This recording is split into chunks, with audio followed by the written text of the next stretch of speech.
Does this chart speak to you? It looks terrible. It is terrible. I guarantee you, if you've been in crypto for any length of time, you've seen this chart before. You've probably been involved in a project that has a chart that looks just like this. It's unfortunate. Today's topic, Fantom project, what went wrong? I have my own ideas on what went wrong. I'm going to share that with you. Let's get right into it. What the hell happened here? Hello everyone, my name is Sean. I am the Crypto Smith. Welcome to my channel. Fantom Project is an uncensored social media platform. That's what they want it to be. Hopefully at some point they're going to be able to pull this out and make good on this promise. I don't know if it's going to happen, right? They're going to be an uncensored social media platform. It started with devs you didn't know who they were. You didn't really know anything from the white paper because it was fairly vague. Didn't know how the money was going to get spent, how this project was going to be monetized, right? How am I going to make money by putting my money into this project, right? Where is that money going to come from? How is the token price going to be stabilized? Here's what I'm thinking, what went wrong, right? First of all, this really isn't that unique of an idea. This is going to be an uncensored, unfiltered social media platform based on what guidelines or what rules. Didn't know because they didn't know. They never said. You had people who were in Twitter groups, Twitter spaces, Telegram groups who were getting kicked out, right? Getting censored and kicked out for asking critical questions, right? Like, why do you need $6 million, which is what they were asking for? That's an insane amount of money for a project like this. $6 million, we don't even know who the devs are. So they're getting kicked out of these spaces. They're being censored basically because the project managers didn't like the questions. From a site that's promoting an uncensored social media platform. Yeah, you can't make that up. Also, the $6 million. Let's not gloss over that. They had a pre-sale where they're asking for 2,000 ETH, which is equivalent to basically $6 million, right? $6 million is crazy talk. So there's that, right? Couldn't answer any of the critical questions. They wanted $6 million in their pre-sale. The white paper was very vague. They decided to have an AMA. Okay, so there was going to be an AMA. It was on Rodney's channel, who is My Crypto Journey. Great guy, love his content, watch him all the time. He has an AMA, schedules it with the Fantom Project. Who shows up to the AMA? This guy named Kings. I don't know Kings. I know there was some issues after this, but he's a paid spokesperson basically for the project. So he's been going around to a lot of these live streams and YouTube channels and donating money and basically getting to talk about the Fantom Project, right? That's what he does. That's what he gets paid for. No problem. He is the only one who shows up. There are no devs.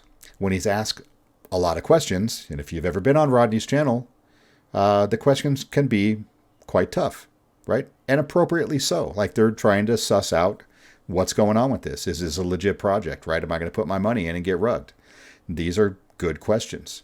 He didn't have any of the specifics he needed to have from the devs, like any specific questions.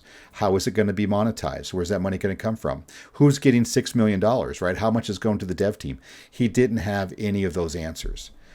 That was a red flag, right? That was a problem. People had an issue with that. So, it got around from the influencers on YouTube and through Twitter. And people were a bit upset. And they're like, hey, this is crazy. You had an AMA. You had no devs. Like, we got no real answers. So really nothing was accomplished. Finally, one of the devs, we're assuming it's one of the devs, he came out on Twitter. His name was Matt. Looked like a nice guy. Didn't mention his last name. Didn't really seem to have a great background. Was reading from a script. Didn't seem prepared at all. I didn't get any warm and fuzzy from that. It seemed a bit off-putting, right? And I think a lot of people didn't really appreciate that either. Okay, they gave an effort. Some guy came out, said his name's Matt. Hi, I'm Matt, part of the dev team. Fantastic. That was it. During this time frame, there was a bit of a dust-up on YouTube where Kings had paid some YouTube influencers to do reviews of the token and didn't pay others and basically told others nobody was getting paid. That's the story. I don't know. I wasn't there. I've heard from both sides. Ryan Patrick had Kings on his channel. Shout out to Ryan Patrick, another great guy. Watch him all the time. He had Kings on and confronted him on it and said, hey, let's kind of work this out. And was being very nice about it, although it did drag on quite a bit. And Kings, at the end of the day, basically said, no, that's not true. That's not what happened. Don't really care, right? He just didn't really seem to care about it. So let's put that aside. They get about 1,000 ETH, somewhere around there. I think just over 1,000 ETH, which is $3 million, which is still a crazy amount of money. They had issues with free speech, and they were banning people for asking questions. They were asking for $6 million, but couldn't really adequately say where that money was going to go and who was going to get it or how the project was going to be monetized. They held people's money after the pre-sale for 2 weeks, or maybe a little more than 2 weeks. People were not happy about that. And then all of this stuff mixed together just was screaming one big red flag. I didn't get into it. I had no intention of getting into it after learning all of these things, right? And this is the dumpster fire that you see before you. I hope you did not get in this project and get wrecked. If you did, I sincerely hope you can get your money out of it, right? I don't want anybody to lose money. That's not a good thing to do.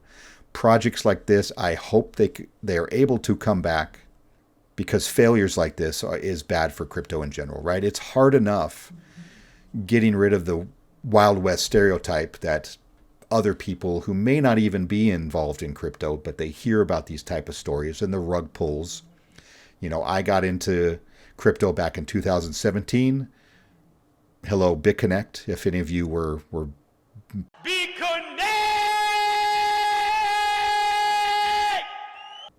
in the crypto space back then, right? The largest Ponzi scheme in crypto history. It was crazy. They didn't call them rug pulls at the time. They called them exit scams, right? That was the word back then. Now they're called rug pulls. That was a very slow rug pull, an obvious Ponzi, but anyway, I digress. So why does this happen, right? Why do projects get into this space thinking they're going to launch, they're going to get all kinds of money, and that money's not going to go away, right? We know in the DeFi space is still the Wild West. It is not regulated.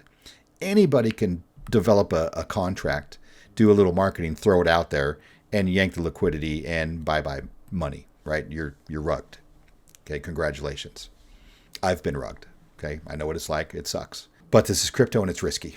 So let's dive a little bit into why this is happening, right? Why do even good, well-run, fully doxed projects with a great idea, why do they die slowly over time, right? Most of these are dying a slow death, or what we might call a slow rug, right? They're not intentionally rugging, but because there's no movement with their business, their company that you're investing in,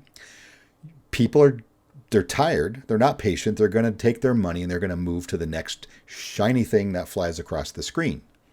That's what happens in this space. So they get a good launch, everything's great, the token goes up in value, everybody's happy.